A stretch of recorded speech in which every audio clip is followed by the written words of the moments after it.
Okay, so needling the doll's hair in so it neatens all this up.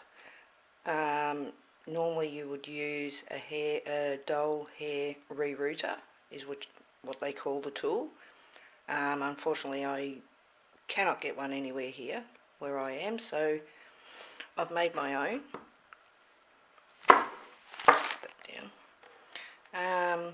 So if you're lucky enough to have a hair rerouter for a doll, use that, but this is what I'm using. If you can't get one, how I've made this is I've got a really big sewing needle, biggest one I can find. That's how big it is compared to my hand. On the threading end, which is here, I've just got some wire. Cutters and snipped it off on an angle like that, and that's what we push into the doll's head to put the hair in. The sharp end is really useful. I heat that up, as you can see it's burnt, and I make new holes in the doll's head, especially if you're using wool. You need to make them just the holes a little bit bigger. And for some grip, I've just put some rubber bands on either end, and on this end where you push the hair into the doll's head, the rubber band is a pretty good measure. It stops when you put it in. Pretty good measure of how much wool or hair that you're putting into the doll's head.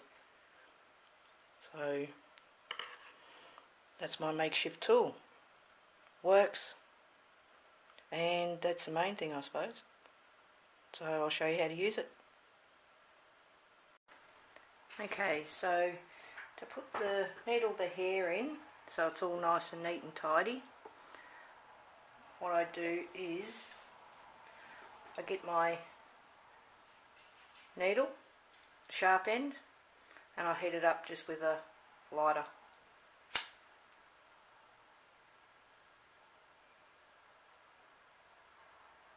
So once I think that's hot enough, I'll just make a new hole very close to the other one. Let's give that a bit of a twist.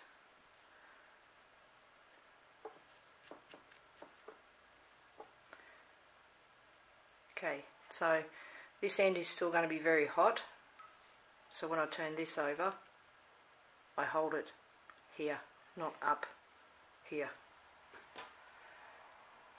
Cut your lengths of wool. Remember that you're going to be doubling those over, so make sure that they're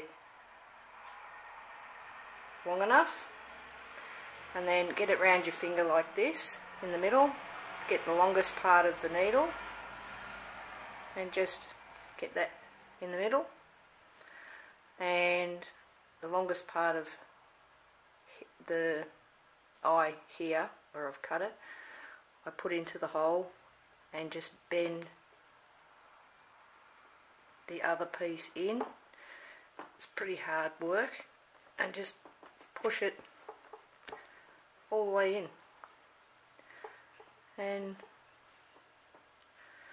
just continue doing that.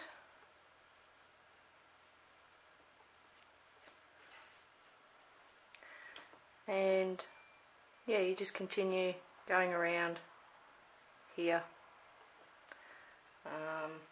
Don't make them too far apart because you don't want to have like gaps like this one. I've made a little bit of a gap there, but that's okay because I'm going to be doing another row on top of this. And that's basically it, really. Hopefully you can get an idea from this video how you can put some wool hair on some of these rubber dolls. Easy to find and pick up, very cheap. Yeah, have fun.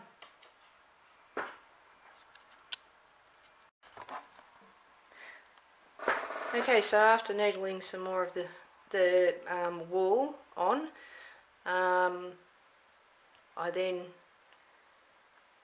gave the doll a bit of a haircut, just to sort of shape the hair how I wanted it.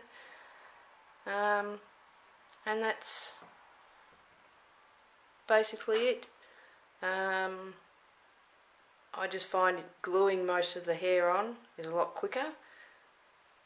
If you needled the whole lot of this, it would take absolutely forever, and I have done that before, and it just takes way too long. But I think it turns out pretty well. So, hope that was helpful.